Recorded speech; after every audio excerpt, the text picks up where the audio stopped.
Hola a todos, en este vídeo vamos a sumergirnos en la poderosa historia de la iglesia de Esmirna, una iglesia que vivió en medio de una de las épocas más oscuras y difíciles de la historia cristiana. Vamos a descubrir cómo esta iglesia, marcada por la persecución y el sufrimiento, representa una fe inquebrantable y una victoria sobre la muerte. Veremos cómo el mensaje de Jesús a esta iglesia nos habla de esperanza, de ser fieles hasta el final y de la recompensa eterna que nos espera. Si alguna vez te has sentido abatido y has enfrentado pruebas, este vídeo te mostrará cómo, a pesar de las dificultades, siempre hay una promesa de vida y victoria. No te lo pierdas. Cada carta comienza con la revelación de uno de los nombres de Jesús. Esto dice el primero y el último, el que estuvo muerto y volvió a vivir. Apocalipsis 2:8. En otras palabras, yo soy la resurrección y la vida. ¿Por qué el Señor se revela de manera tan hermosa a la iglesia de Esmirna? Porque era una iglesia de mártires.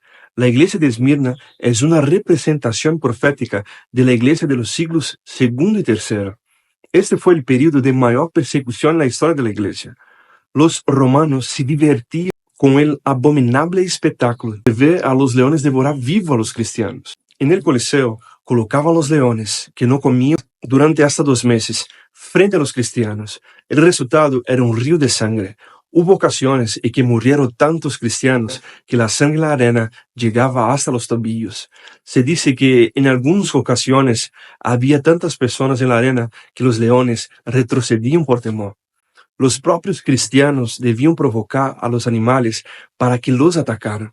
La mayoría de los cristianos de la iglesia de Esmirna murieron en la arena, luchando contra leones hambrientos. La historia cuenta que entraban en la arena cantando himnos al Señor.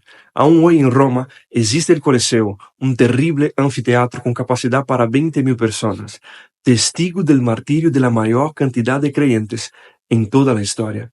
Es un lugar maldito, sin duda, morada de demonios.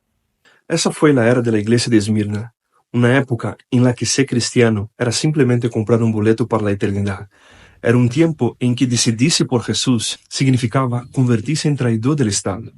Los cristianos insistían en decir que Jesucristo es el Señor. Ese era un crimen, ya que solo el emperador podía ser llamado Señor. La palabra Esmirna viene de mirra y significa sufrimiento. Esta iglesia representa a la iglesia bajo persecución. A ella el Señor le dice: yo soy el primero y el último. Yo veo el principio y también garantizo el final de la historia. Yo estuve muerto, pero he vuelto a la vida. Ustedes están muriendo, pero también revivirán. El nombre del Señor sostiene nuestra fe. Su nombre es todo lo que necesitamos. No hay reproche para esta iglesia, pero tampoco hay elogios. Aquí el Señor consuela y conforta. Es una iglesia sufriente. No tiene muchas obras porque no puede trabajar debido a la gran persecución. El Señor dice: conozco tu tribulación y tu pobreza, pero eres rico. Apocalipsis 2:9. Revelándose como aquel que estuvo muerto y volvió a la vida, el Señor habla de su resurrección. La tribulación es un medio que Dios usa para que experimentemos el poder de la resurrección. Es en medio del sufrimiento donde podemos vencer a la muerte. Además de estar afligida, la iglesia era pobre. ¿Es necesario ser pobre para ser vencedor? Ciertamente no. No necesitamos ser pobres para ser vencedores. Pero Jesús dijo que es más fácil que un camello pase por el ojo de una aguja que un rico entre en el reino de los cielos. Habló de este respecto al reino, no a la salvación. Todos estamos de acuerdo en que un rico puede ser salvo, pero la posibilidad de que un rico sea vencedor es la misma que un camello pase por el ojo de una aguja. El Señor dice que eran pobres materialmente, pero ricos espiritualmente. Evidentemente, la pobreza material no resulta automáticamente en riqueza espiritual. Lamentablemente, hay personas que son pobres en dinero, pobres de mente y también pobres en su experiencia con Dios. La pobreza por sí sola no es sinónimo de humildad. Es posible ser pobre y al mismo tiempo arrogante y pretencioso, aunque eso es más raro.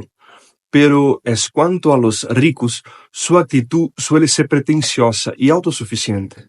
Al creer que no necesitan a Dios, su postura es de arrogancia. A pesar de eso, no debemos fijarnos en lo externo, porque el valor de una persona no está en sus posesiones. Lo que importa es cuánto ha acumulado ante Dios. El vencedor es aquel que es rico para con Dios. Puede ser pobre financieramente, pero lo que importa es que ha acumulado tesoro en el cielo. Esta iglesia estaba acumulando tesoros en el cielo. Por eso el Señor dice que era pobre aquí, pero será rica allá. El versículo 9 dice, conozco. La blasfemia de los que dicen ser judíos y no lo son, sino que son sinagoga de Satanás. Apocalipsis 2:9. ¿Es posible que exista un judío falso? ¿Cómo identificar el verdadero judío? Romanos 2 afirma que el verdadero judío no es aquel que ha nacido de padre y madre judíos, ni es aquel que ha sido circuncidado. El verdadero judío es el que lo es interiormente. Pablo dice, judío es aquel que lo es en lo interior. La circuncisión es la del corazón, en espíritu, no según la letra, y su alabanza no proviene de los hombres, sino de Dios. Romanos 2:29. Los judíos que perseguían a la iglesia de Esmirna eran judíos en la carne, pero falsos judíos ante Dios, porque el verdadero judío es aquel que tiene el corazón circuncidado para amar a Dios. El Señor los llama sinagoga de Satanás, es decir, morada de demonios. Ser un vencedor en esta iglesia es rechazar todo lo que proviene del judaísmo. No debemos intentar convertirnos en judíos, ni transformar la iglesia en algo judío, porque eso no viene del Señor. ¿Cómo podemos identificar conceptos y prácticas judías en la iglesia? El judaísmo tiene 4 características básicas. La primera de ellas es el templo. El templo era el centro de la religión judía. En el Antiguo Testamento, Dios no habitaba en cualquier lugar, sino en un país llamado Israel. Incluso en Israel no habitaba en todas partes, sino en una ciudad llamada Jerusalén. Y dentro de Jerusalén, solo en un edificio llamado templo. Y en el templo, su morada era solo en el lugar más santo, el santo de los santos. Si un judío quería adorar a Dios, tenía que ir al templo porque allí era donde habitaba Dios. Hoy, nosotros somos el templo de Dios. Estrictamente hablando, el cristianismo es una religión que no tiene edificios ni templos. El judaísmo tenía un templo, pero nosotros no.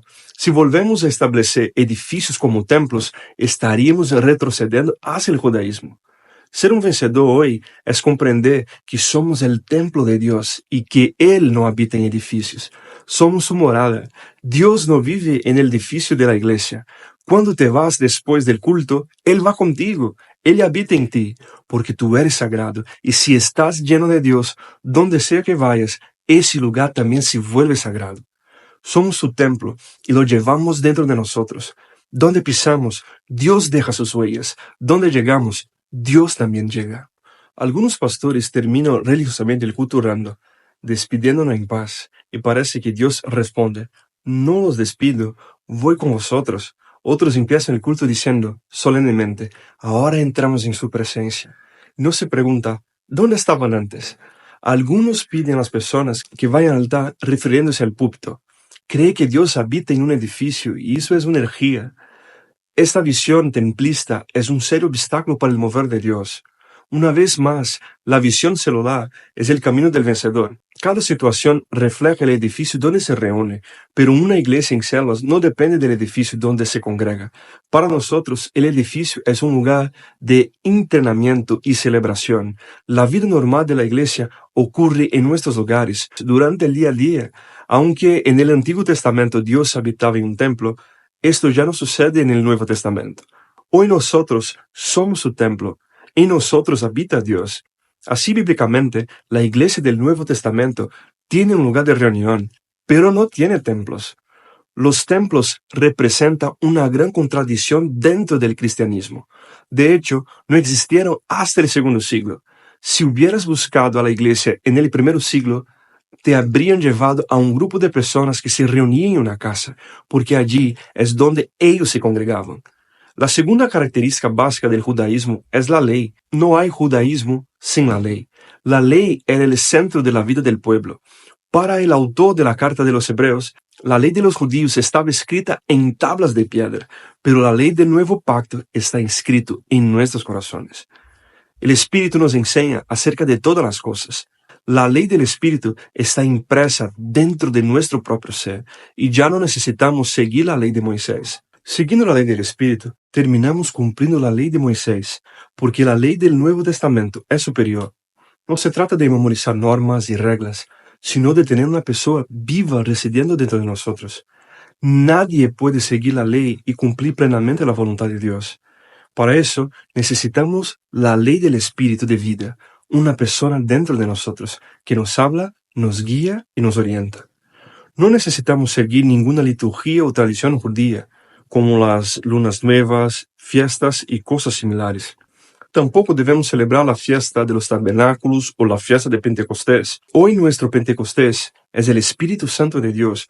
Nuestro tabernáculo es el Señor Jesús que descendió del cielo y vino a habitar con nosotros y en nosotros.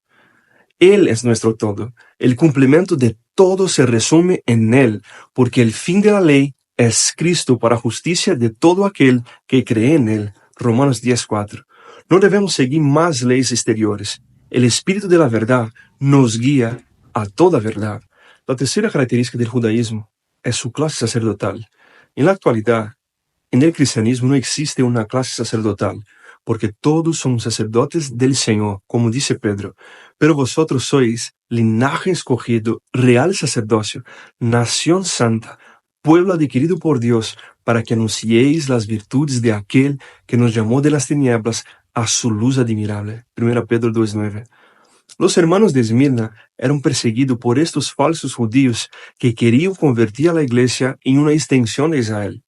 Hoy también hay personas que quieren transformar la iglesia en una sinagoga judía.